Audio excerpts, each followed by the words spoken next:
साथियों नमस्कार। फिर से एक बार आपका स्वागत है अपने चैनल SRG अकेडमी पर। बच्चों, जैसा कि आप लोग जान रहे हो कि जो संविधान में मैंने आपको उस दिन जो है अनुसूची से शुरू किया था। तो बेटा आपको पता है मैंने संविधान में लगभग लगभग नहीं कन्फर्म है, मैंने आपको 6 अनुसूचियाँ पढ़ा दी थी। बेटा आपको पता है संविधान में वर्तमान में अगर हम अनुसूची की बात करें, अगर हम अनुसूची की बात करें, अगर हम अनुसूची जिनको बोलते हैं शेड्यूल, तो देखिएगा अगर आपने संविधान की पिछली वाली वीडियो नहीं देखी है तो प्लीज उसे जरूर देखिए।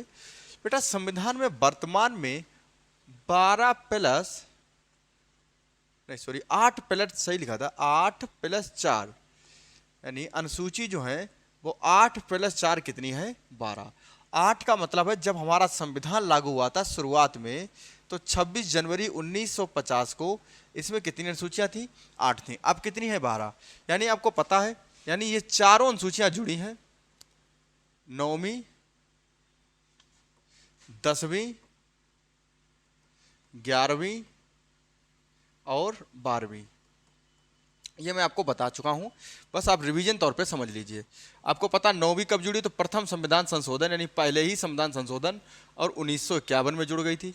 10वीं जो जुड़ी है वो 52वें संविधान संशोधन, अभी आपको आगे आगे बताते चलेंगे 1985 में। 11वीं जो जुड़ी है ये 73वें संविधान संशोधन और 74वें संविधान संशोधन, 11वीं और 12वीं। इसमें आपको ग्राम पंचायत संबंधित है और उसमें किसमें नगर पंचायत संबंधित है, ये 1992 में जुड़ती हैं।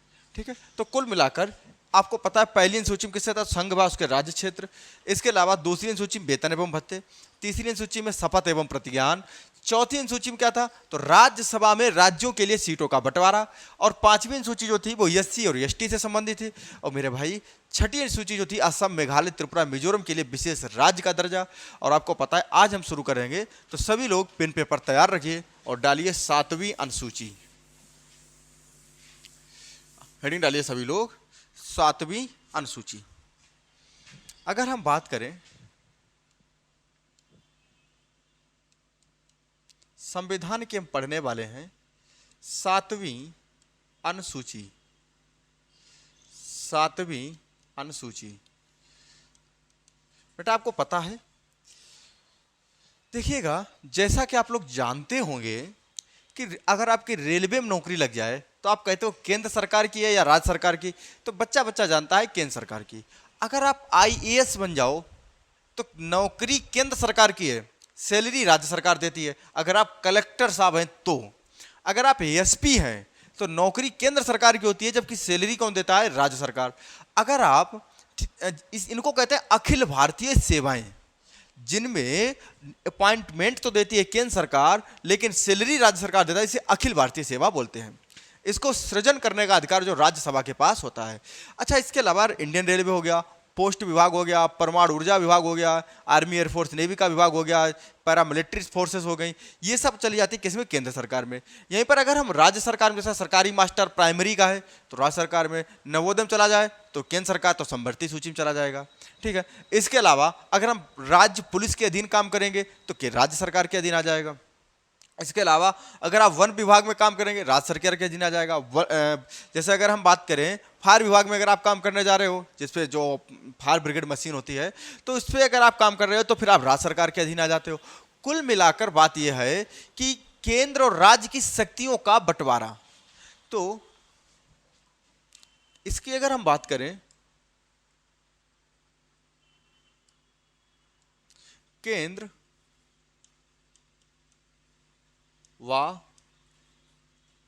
व राज्य की शक्तियों का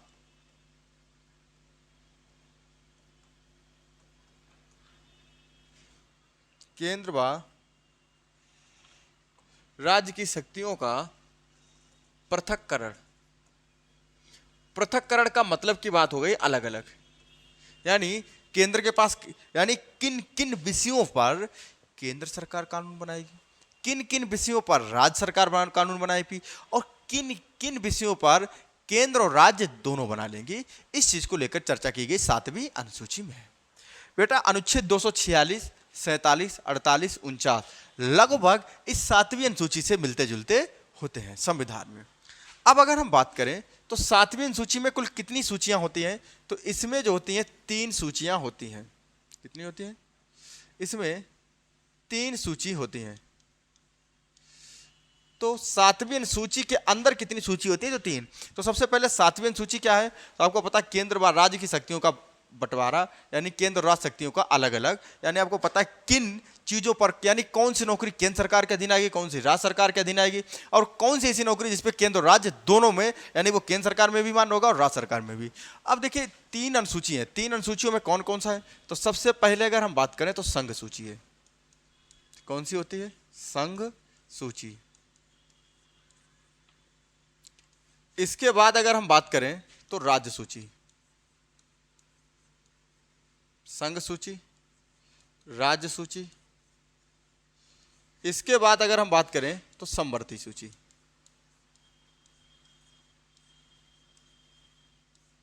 केंद्र सूची, राज्य सूची और केंद्र सूची, राज्य सूची और समवर्ती सूची। केंद्र की अगर हम बात करें, संघ की बात करें, इस पे केवल केंद्र सरकार कानून बनाएगी। केंद्र सरकार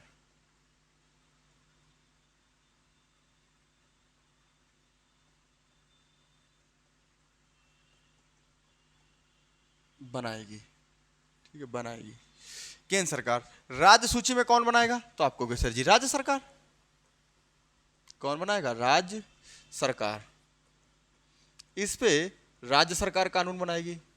अगर समवर्ती की बात करें तो दोनों, बोथ, यानी दोनों, केंद्र व राज्य दोनों सरकारें कानून बनाएंगी। दोनों सरकारें कानून बनाएंगे। लेकिन याद रखना, देखिए आपको पता है कि जब एक ही चीज के लिए 2 या 2 से अधिक लोग उसकी डिमांड करेंगे तो मतभेद तो होना तय है। अब आपको पता है, मान लीजिए केंद्र में किसी दूसरी पार्टी की सरकार है, राज्य में दूसरी पार्टी की सरकार है, अगर दोनों में टकराव हो गया, यानी मतभेद हो गया, किसके? मतभेद की स्थिति में, मतभेद की स्थिति में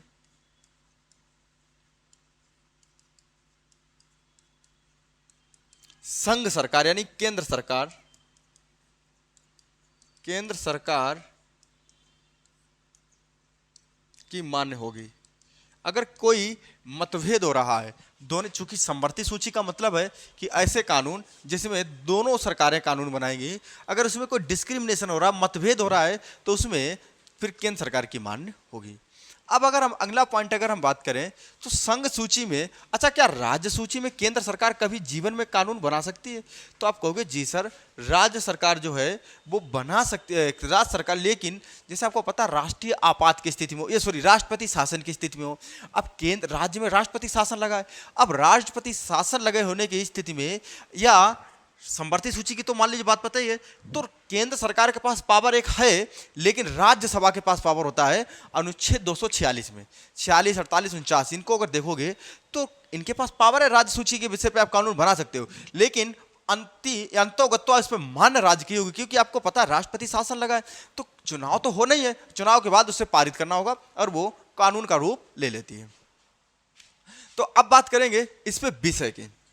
अगर हम इस पे कुल विषय की बात करें संघ सूची में, तो बेटा याद रखना जब संविधान लागू हुआ था तब इस पे कुल विषय जो थे वो 97 थे। कितने थे? 97।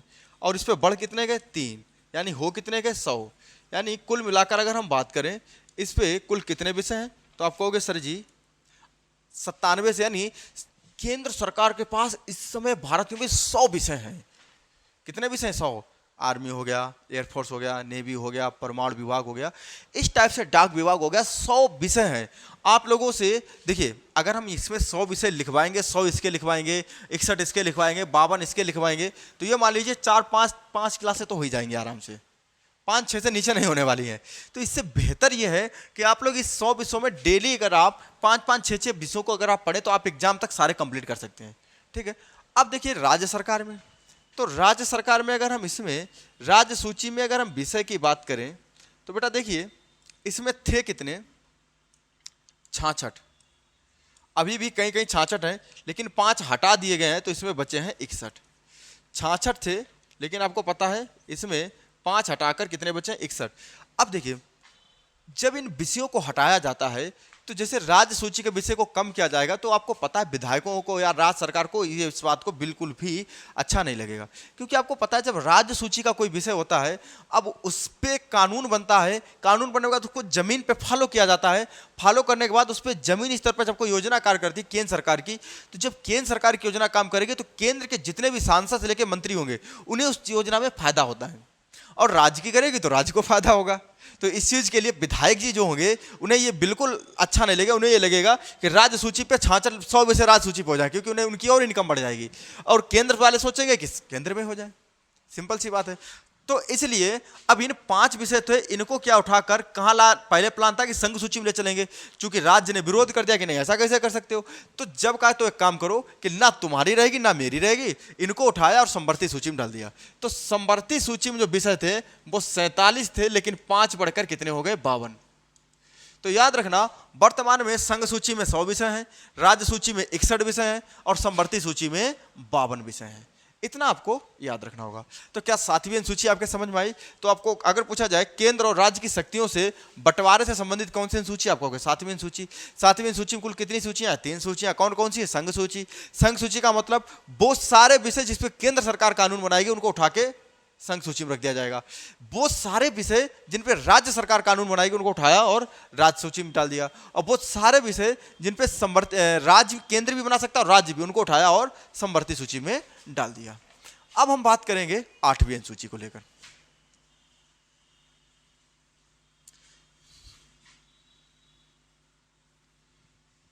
देखिए 8वीं अनुसूची,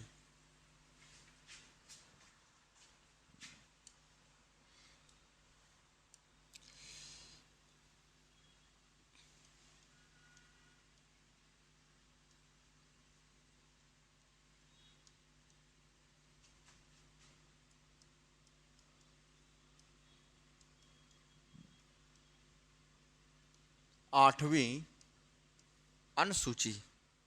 देखिए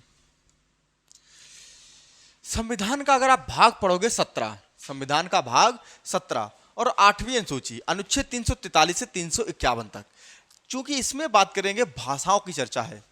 इस पे कितनी चर्चा है? राजभाषा, यानी इस पे भाषाओं की चर्चा है। सीधी सी बात है, एक शब्द में लिख लो भाषाएं, बस बात खत्म। यानी भाषाएं लिखो एक शब्द में, भाषाएं। ठीक है, इसमें कुल कितनी, इसमें भाषाओं की चर्चा है, यानी हमारे राज्य में, हमारे देश में किसकी कितनी भाषाएं हैं, कौन कौन सी भाषाएं अधिकृत हैं, कौन कौन सी अनधिकृत हैं। यानी अधिकृत का मतलब है जिनका 8वीं सूची में दर्ज हैं, वो सभी हो जाती हैं भाषाएं। अगर हम भाषाओं की बात करें तो देखिए वर्तमान में भाषा अगर पूछी जाए 8वीं सूची में भाषा है कितनी, तो देखिएगा 8वीं अनुसूची में जो भाषाएं हैं वो थी कितनी? 14। फिर आपको पता है एक भाषा बढ़ी, फिर 3 एक साथ बढ़ती हैं, और फिर आपको पता है 4 बढ़ती हैं। तो 14 1 15 3 18 4 22, यानी टोटल कितनी हो गई? 22 भाषाएं। कितनी भाषाएं हो गई? 22। आपको पता है ये 14 का मतलब हो गया जब संविधान लागू होते समय, यानी 26 जनवरी 1950 संविधान लागू होते समय संविधान की 8वीं अनुसूची में कुल कितनी भाषाएं थी? तो आप तुरंत तपाक से आंसर दोगे सर जी मात्र 14 भाषाएं थी। फिर एक भाषा जुड़ती है जिसका नाम है सिंधी, 15वीं भाषा सिंधी। कौन सी है? सिंधी। यानी ये कौन सी जुड़ेगी? आप कहोगे इसका नाम हो जाएगा 15वीं भाषा। ठीक है, और ये कब जुड़ती है? तो आपको पता है 21वें संविधान संशोधन 1967 में। तो संविधान में एक संशोधन होता है 21वां, और कब होता है? तो 1967 में, और उसमें कौन सी भाषा जुड़ जाती है? सिंधी। तो सिंधी भाषा संविधान के किस सन में जुड़ी है? तो 1967 में। कौन सी भाषा जुड़ी है? सिंधी। कब जुड़ी? 21वें संविधान संशोधन 1967 में। आपसे पूछा जाए कि संविधान की पहली उस भाषा का नाम बताओ जो संशोधन के तहत जुड़ी है, आप कहोगे सिंधी। आपसे पूछा संविधान की 15वीं भाषा कौन सी है, आप कहोगे सिंधी। सिंधी कब जुड़ी है? आप कहोगे 1967 में। सिंधी किस संशोधन द्वारा जुड़ी? 21 में। एक बात याद रखना, जो संशोधन का हम नंबर देते हैं ना, 21वां 22वां 30वां 38वां, यानी अब तक 105 हुए हैं, तो उसमें आपसे एक बात याद रखना कि जो विशेष बहुमत से संशोधन होता है अनुच्छेद 368 के तहत, उसी को हम नंबर देते हैं। जो साधारण बहुमत से संशोधन हो जाता है उसको हम नंबर नहीं देते हैं। वो नॉर्मल हो गया, अगर सिंपल मेजोरिटीज हो गया तो उसे कोई लेना देना नहीं है। जो विशेष स्पेशल मेजोरिटीज होता है 2/3 मतों से, उसी को हम नंबर देते हैं। अब आपको पता है 3 भाषाएं एक साथ जुड़ी थी, ठीक है, तो कौन कौन सी आप कहोगे? तो इधर तो आपको 15वीं यानी 16वीं, 17वीं और 18वीं, ठीक है। अब ये कौन कौन सी थी? तो याद रखना इनका शॉर्टकट में नाम याद रखना, नमक। नमक, ना से मतलब नेपाली,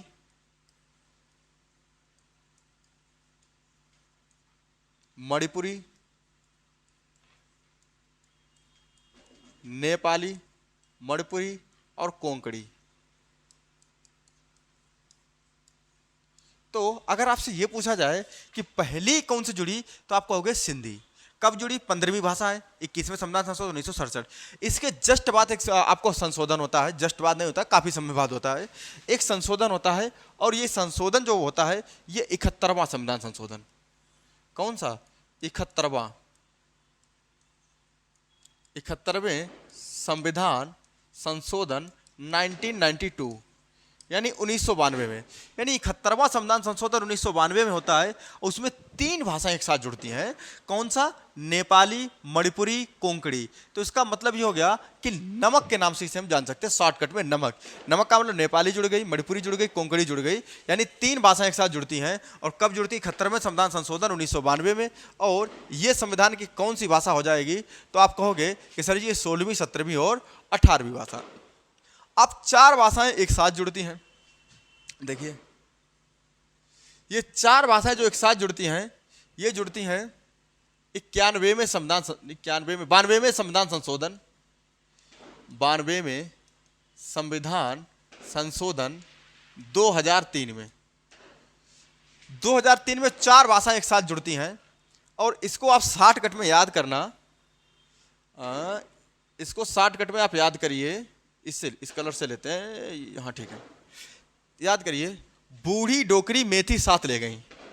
बूढ़ी डोकरी मेथी साथ ले गई, यानी बोडो,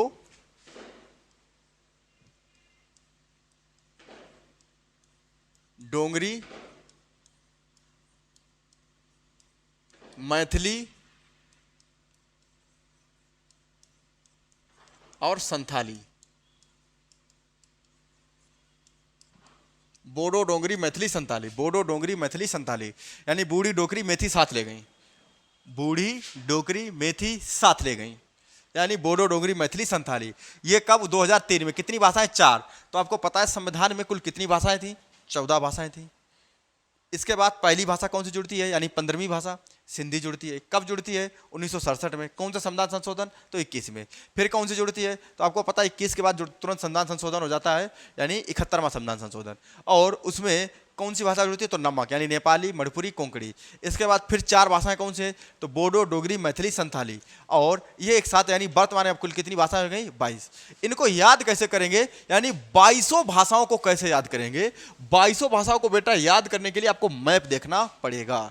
ये आपको देखना ही पड़ेगा, ये मैप आपको देखना ही पड़ेगा। क्योंकि देखिए अगर आप मैप नहीं देखोगे तो बेटा रटना थोड़ा आपके लिए मुश्किल पड़ जाएगा।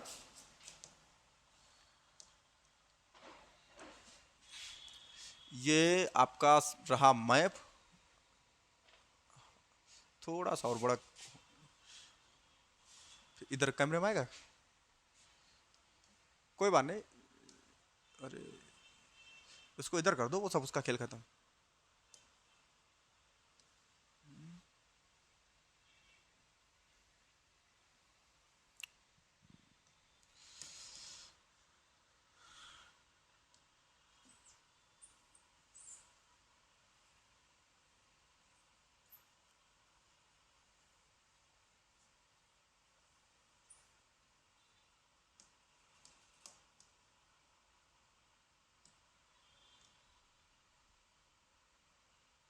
हाँ ठीक है,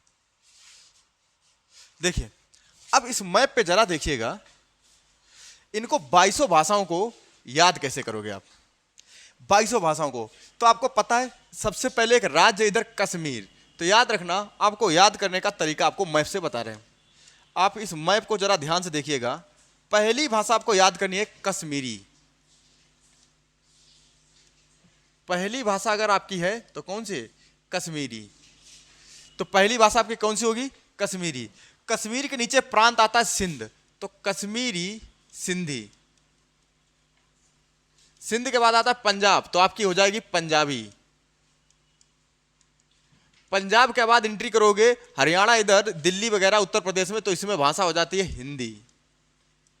जरा समझिएगा, कश्मीरी, चूंकि कश्मीर से शुरू करेंगे तो कश्मीरी, सिंधी, पंजाबी, हिंदी, कश्मीरी, सिंधी, पंजाबी, हिंदी, कश्मीरी, सिंधी, पंजाबी, हिंदी, यानी 4 भाषाएं कंप्लीट। कश्मीर, कश्मीर के नीचे सिंध, सिंध के नीचे पंजाब, पंजाब के नीचे हिंदी, तो कश्मीरी, सिंधी, कश्मीरी, सिंधी, पंजाबी, हिंदी। हालांकि अगर क्रम पलट जाए कि कश्मीरी, सिंधी, हिंदी, पंजाबी, तो कोई बात नहीं, कश्मीरी, सिंधी, हिंदी, पंजाबी। बस याद रखना शुरुआत यहीं से करना, कश्मीरी, सिंधी, पंजाबी, हिंदी। अब इसके बाद जैसे करोगे तो बिहार में आ जाओगे, तो बिहार और झारखंड की जो भाषा होती है बोडो, डोगरी, मैथिली, संताली, ये भाषाएं इधर ही की हैं। तो बोडो,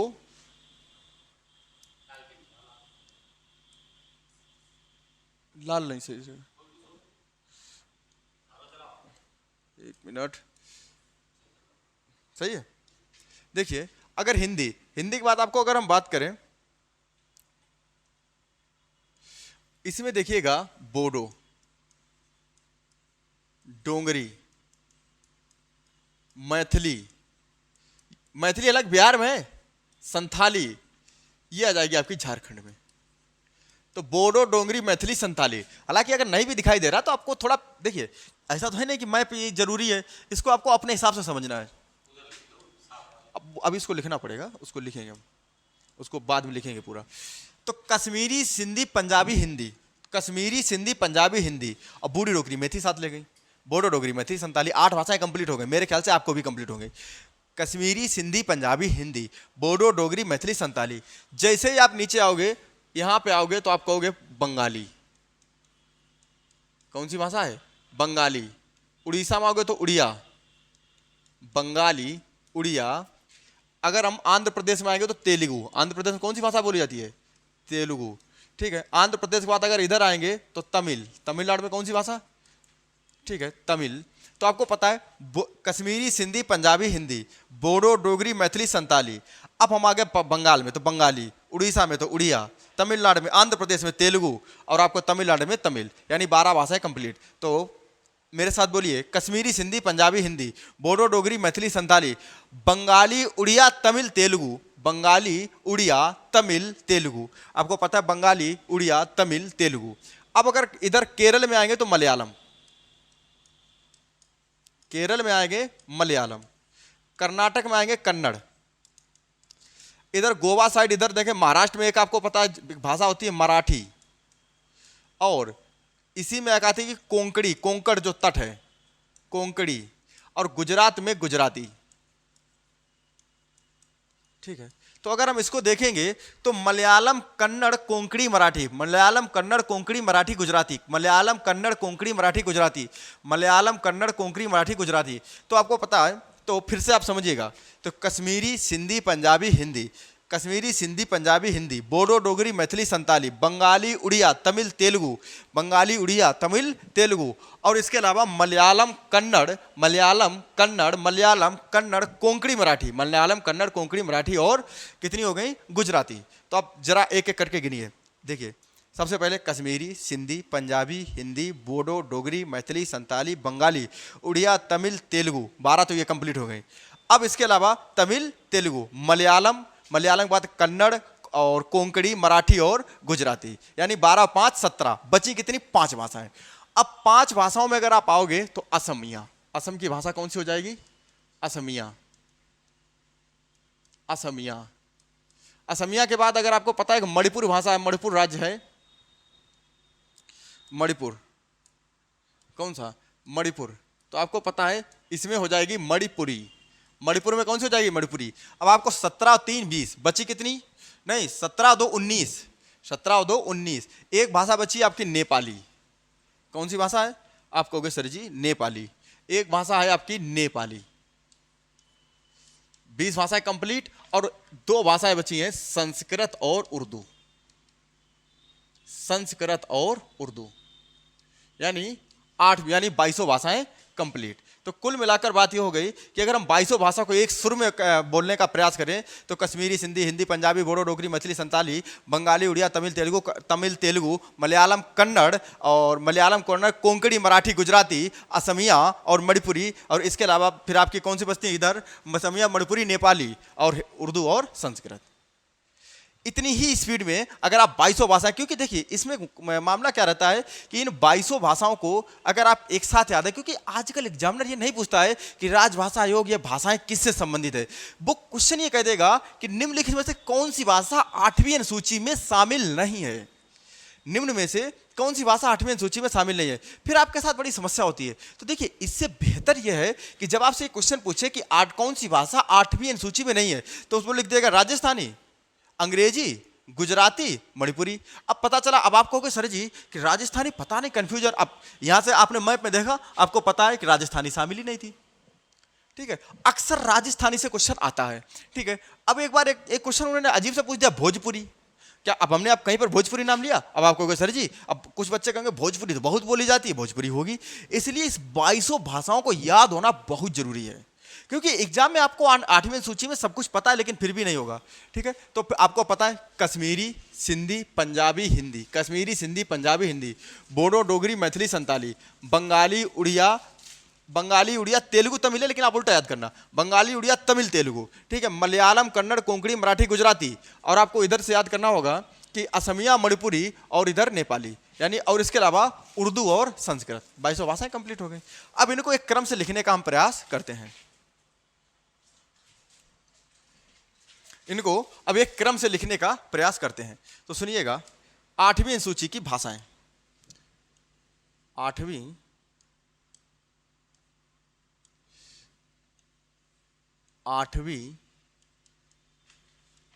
अनुसूची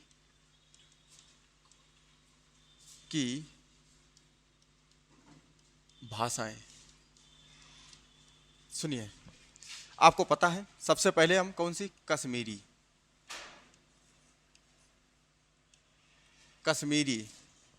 सिंधी, पंजाबी, हिंदी, बोडो, डोगरी, मैथिली, बोडो, डोगरी, मैथिली, संथाली, बोडो, डोगरी, मैथिली, संथाली। इसके बाद नंबर आता है किसका, बंगाल का, तो बंगाली, उड़िया,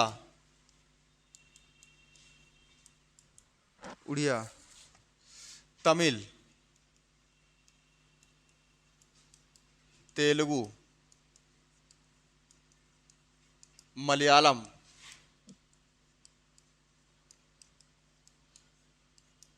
मलयालम के बाद आपकी भाषा होगी कन्नड़, मलयालम, कन्नड़। इसके अलावा आपकी मराठी, गुजराती, के बाद नंबर आएगा, अब हम चलेंगे पूरब वाले राज्यों में, जिसमें हम कहेंगे सबसे पहले असमिया, मणिपुरी, फिर विदेश में देखेंगे तो एक भाषा है नेपाली, और 2 धार्मिक भाषाएं जिनका नाम आपका पकाओगे, उर्दू और संस्कृत। जरा गिनने का अगर हम प्रयास करेंगे तो 1 2 3 4 5 6 7 8 9 10 11 12 13 14 15 16 17 18 19 20 21, हाँ एक इसमें गायब है। अगर हम इसको देखेंगे, कश्मीरी, सिंधी, पंजाबी, मेरे हिसाब से तो सारी हो गई। फिर से बोडो, डोगरी, बंगाली, उड़िया, तमिल, तेलुगु, बंगाली, उड़िया, तमिल, तेलुगु इधर से तो कंप्लीट हो गई। तमिल हो गया, हाँ, मलयालम, कन्नड़ हो गया, मलयालम, मराठी, गुजराती, कोंकणी नहीं लिखी शायद, इसमें कोंकणी देखो हमें लगाया मलयालम, मलयालम के बाद कोंकणी। अगर हम इसको देखें कोंकणी और कोंकणी के बाद इधर कौन सी छोड़ी थी, कन्नड़, मलयालम, हाँ कन्नड़, ठीक है। तो कन्नड़, तो देखिएगा कश्मीरी, सिंधी, पंजाबी, हिंदी, बोडो, डोगरी, मैथिली, संथाली, बंगाली, उड़िया, तमिल, तेलुगु, मलयालम, कोंकणी, कन्नड़, मराठी, गुजराती, असमिया, मणिपुरी, नेपाली, उर्दू और संस्कृत। तो ये 8वीं अनुसूची की 22 भाषाएं हैं। एक बार आप फिर से जो है इसमें देख सकते हो, कैसे याद करोगे, तो फिर समझिए कश्मीरी, सिंधी, पंजाबी, हिंदी, कश्मीरी, सिंधी, पंजाबी, हिंदी, बोडो, डोगरी, मैथिली, संताली, बंगाली, उड़िया, तमिल, तेलुगु, मलयालम, कन्नड़, कोंकणी, मराठी, गुजराती, और इसके अलावा आपको पता है 2 पूर्वांचल का असमिया और मणिपुरी, और एक विदेशी भाषा नेपाली और उर्दू और संस्कृत। तो देखिएगा 8वीं अनुसूची में टोटल कितनी भाषाएं हैं, 22 भाषाएं। अगर आप इनको रटने का प्रयास करेंगे तो आप अपनी पूरी जिंदगी में नहीं रट पाएंगे। इसको आप मैप खोल के ही बैठिए, मैप में अगर आप देखोगे, मैप को अगर दिमाग पे बैठा लोगे तो मैप से आप याद कर सकते हो, कश्मीर से लेकर कन्याकुमारी तक पूरा याद कर लो। एक विदेशी भाषा है और उर्दू और संस्कृत, खेल खत्म, ठीक है। उसी को आप अगर देखोगे तो 8वीं अनुसूची। अब इसमें क्वेश्चन आता है, देखो मुझे याद आ गया तो मैं आपको बता दे रहा हूं कि 8वीं अनुसूची को भाषाएं जोड़ना या घटाना ये किसका काम है, तो याद रखना ये गृह मंत्रालय का काम है। किसका काम है, गृह मंत्रालय। बेटा देखिएगा, अगर आप गृह मंत्रालय की ऑफिशियल साइट पे जाना कि 8वीं अनुसूची की 22 भाषाएं पीडीएफ डाल देना, तो आपको इन 22 भाषाओं की ministry of home affairs MHA करके साइट आएगी, ठीक है, उस पर पूरी पीडीएफ मिल जाएगी।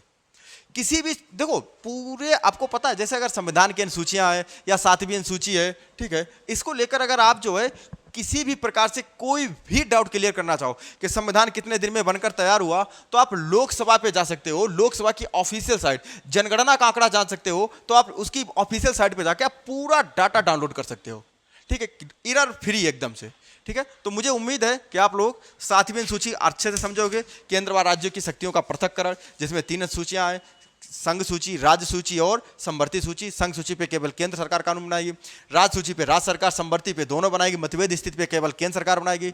संघ सूची पे अब वर्तमान में 100 विषय हैं और राज्य सूची में 61 हैं और संवर्ती में 52 विषय हैं, ठीक है। इसके अलावा आपको मैंने पहली अनुसूची पढ़ाया था संघ व उसके शासित राज्य, दूसरी अनुसूची मैंने आपको पढ़ाया था वेतन एवं भत्ते, तीसरी अनुसूची मैंने आपको पढ़ाया था शपथ एवं प्रतिज्ञान, चौथी अनुसूची में राज्यसभा में राज्यों में राज्यसभा सीटों का बंटवारा, 5वीं में SC ST क्षेत्रों के लिए आरक्षित क्षेत्रों का विशेष प्रावधान, और 6ठी अनुसूची में पढ़ाया था AM TM असम, मेघालय, त्रिपुरा, मिजोरम। आज के लिए यहीं पे जय हिंद।